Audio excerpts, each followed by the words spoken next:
ડીસા નગરપાલિકા દ્વારા વેરા વસૂલાત ઝુંબેશ દરમિયાન વર્ષોથી વેરો ન ભરાતા રીઢા બાકીદારો સામે લાલાંક કરવામાં આવી રહી છે।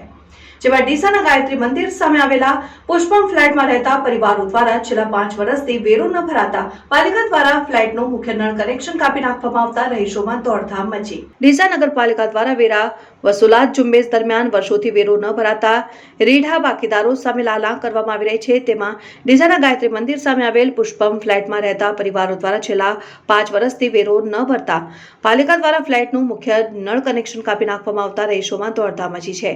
ડીસા નગરપાલિકા દ્વારા શહેરમાં વેરાના બાકીદારો સામે કડક પગલાં લેવામાં આવી રહ્યા છે। ઘણા વર્ષોથી વેરાના ભરતા રીઢા બાકીદારોની મિલકતો સીલ કરવાનું અને પાણી અને ગટર જોડાણો કાપી નાખવાની નગરપાલિકા દ્વારા ઝુંબેશ ધરાઈ છે। જે દરમિયાન પાલિકાના ચીફ ઓફિસર ગૌરાંગ પટેલ સહિત અધિકારીઓની ટીમે ગાયત્રી મંદિર સામે આવેલ પુષ્પમ ફ્લેટનું મુખ્ય નળ કનેક્શન કાપી નાખ્યું છે। પાલિકા દ્વારા પુષ્પમ ફ્લેટમાં રહેતા 34 જેટલા પરિવારોને વેરા ભરવા અવારનવાર નોટિસો આપવામાં આવે છે। જોકે છેલ્લા 5 વર્ષથી ₹85,000 ઉપરાંતનો વેરો ન ભરાતા આખરે પાલિકાની ટીમ આજે પુષ્પમ ફ્લેટ ઉપર પહોંચી હતી અને ફ્લેટમાં આવતું પીવાનું મુખ્ય નળ કનેક્શન કાપી દેવામાં આવતા રહીશો દ્વારા વેરો ભરવા દોડધામ મચી હતી।